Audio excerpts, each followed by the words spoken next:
History facts کے معزز دوستو السلام علیکم۔ ناظرین گرامی، کیا آپ جانتے ہیں کہ اللہ تعالیٰ کے ناراض ہونے کی نشانیاں کیا ہیں؟ جیسا کہ ہم نے آپ کو گزشتہ ایک ویڈیو میں حضرت علی رضی اللہ تعالیٰ عنہ کے فرمان کے مطابق 5 وہ نشانیاں بتائی تھی جس سے آپ اندازہ لگا سکتے ہیں کہ اللہ تعالیٰ آپ سے راضی ہے۔ وہیں دوسری طرف آج ہم آپ کو بتانے جا رہے ہیں وہ 5 نشانیاں جن سے آپ اندازہ لگا سکتے ہیں کہ اللہ تعالیٰ آپ سے ناراض ہیں، اور خدا نخواستہ اگر ان میں سے کوئی آپ کے اندر نشانی پائی جا رہی ہو تو آپ اس کو فوراً چھوڑ دیں۔ ناظرین گرامی، حضرت سیدنا موسیٰ علیہ السلام نے عرض کیا، اے اللہ تیرے ناراض ہونے کی نشانی کیا ہے؟ اللہ تعالیٰ نے فرمایا، اے موسیٰ میرے ناراض ہونے کی پہلی نشانی جب میں جس قوم سے ناراض ہوتا ہوں تو میں بے وقت بارشیں برساتا ہوں، اور جب بے وقت بارشیں برستی ہیں تو فصلیں تباہ و برباد ہو جاتی ہیں۔ جب فصلیں تباہ و برباد ہو جاتی ہیں تب ملک میں غربت پھیل جاتی ہے۔ موسیٰ میرے ناراض ہونے کی دوسری نشانی یہ ہے، میں پیسہ بخیلوں کے ہاتھ میں دے دیتا ہوں۔ یہ بخیل لوگ جو ہیں یہ اپنی دولت کے اوپر ایسے سانپ بٹھا دیتے ہیں کہ کسی کو ہاتھ لگانے نہیں دیتے، خود تو مر جاتے ہیں لیکن پیسہ وہیں پڑا رہتا ہے، نہ دنیا کے کام آتا ہے نہ ہی آخرت کے کام آتا ہے، بلکہ دنیا کے لیے بھی عذاب، آخرت میں بھی عذاب۔ وہ پیسے کو اسی حالت میں چھوڑ کے مر جاتے ہیں، نہ کہ پیسے کو کسی نیک کام میں لگائیں جو ان کی دنیا بھی بنائے اور آخرت میں بھی ان کے کام آئے۔ تیسری نشانی کے بارے میں اللہ تعالیٰ نے فرمایا کہ جب میں ناراض ہوتا ہوں تو میں حکومت اور سرداری جاہل اور بے وقوف لوگوں کو دے دیتا ہوں۔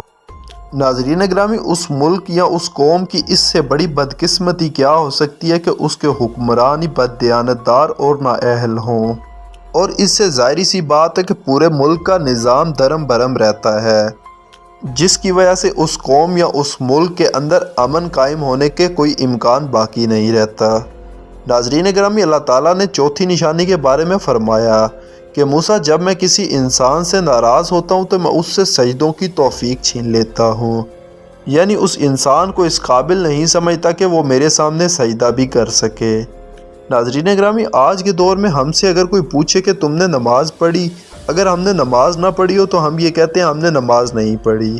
اور ہمارے خیال میں کبھی بھی یہ بات نہیں آئی کہ اللہ تعالیٰ نے مجھے نماز پڑھنے کے قابل ہی نہیں سمجھا، اس لیے مجھ سے نماز نہیں پڑھی گئی،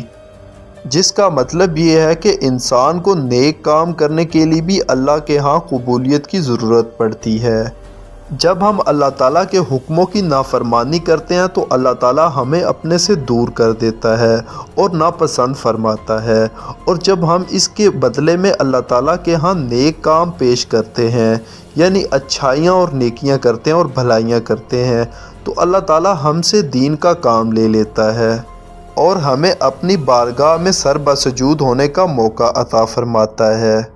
ناظرین گرامی، ہمارے لیے کتنا بڑا المیہ ہے کہ اللہ تعالیٰ نے ہمارے لیے پوری دنیا بنا کر ہم سے صرف اپنی عبادت مانگی ہے، اور ہم اس میں بھی کوتاہی کرتے ہیں، جبکہ ہمارے محلے، ہماری بستی اور گاؤں میں مؤذن 5 مرتبہ اذان دیتا ہے، اور اس اذان میں اللہ تعالیٰ ایک مؤذن اور منادی کے ذریعے اپنے بندوں کو اپنی طرف بلاتا ہے کہ میری طرف آؤ، کامیابی کی طرف آؤ گے اور نجات پا جاؤ گے۔ اگر پھر بھی کوئی انسان یہ سن کر اللہ کی طرف متوجہ نہیں ہوتا تو یہ اس انسان کی بہت بڑی بدقسمتی ہے، اور اللہ کی طرف سے وہ انسان دھتکار دیا جاتا ہے۔ لیکن انسان کے لیے اللہ تعالیٰ کبھی بھی اپنی شفقت اور اپنی رحمت کا دروازہ بند نہیں کرتا۔ اگر کوئی انسان بے شمار گناہ لے کر بھی اللہ کے ہاں حاضر ہو کر اپنے گناہوں پر توبہ کر لے تو اللہ تعالیٰ فرماتا ہے کہ میں اس کے سارے گناہ معاف کر دوں گا، لیکن اللہ اور اس کے رسول کا محبوب بننے کے لیے اللہ تعالیٰ کے حکموں پر نبی علیہ السلام کے طریقوں کے مطابق عمل کرنا ضروری رہتا ہے۔ ناظرین گرامی، یہ تھی ہماری آج کی ویڈیو۔ امید کرتے ہیں کہ آج کی ویڈیو سے آپ کو کچھ نہ کچھ جاننے کو ملا ہوگا۔ اللہ تعالیٰ سے دعا ہے کہ اللہ تعالیٰ ہمیں اپنے ہاں سر بسجود ہونے کی توفیق عطا فرمائے، اور ہمیں اللہ تعالیٰ سے یہ دعا کرتے رہنا چاہیے کہ اے اللہ ہمیں ایسا بنا دے جیسا ہم تجھے پسند ہوں۔ اور اللہ تعالیٰ سے یہ دعا کرتے رہنا چاہیے کہ اے اللہ تو ہمیں پوری زندگی ہدایت اور صراط مستقیم پر چلانا، اور جب ہمارا اس دنیا فانی سے جانے کا وقت آئے تو ہماری زبان پر کلمہ طیبہ لا الہ الا اللہ محمد الرسول اللہ جاری فرما دے، اور ہمارا حساب کل قیامت کے دن اچھے اور اپنے پسندیدہ لوگوں میں فرمائے، آمین۔ پیارے دوستو، آج کی ویڈیو اگر آپ کو اچھی لگی ہو تو آپ سے گزارش ہے کہ ویڈیو کو لائک اور شیئر، جبکہ چینل کو سبسکرائب ضرور کر دیجیے گا تاکہ آسانی کے ساتھ آپ تک ہماری ایسی معلوماتی ویڈیوز پہنچتی رہیں۔ آپ سے جلد ملاقات ہوگی کسی نئی معلوماتی اور تاریخی ویڈیو کے ساتھ۔ اللہ حافظ۔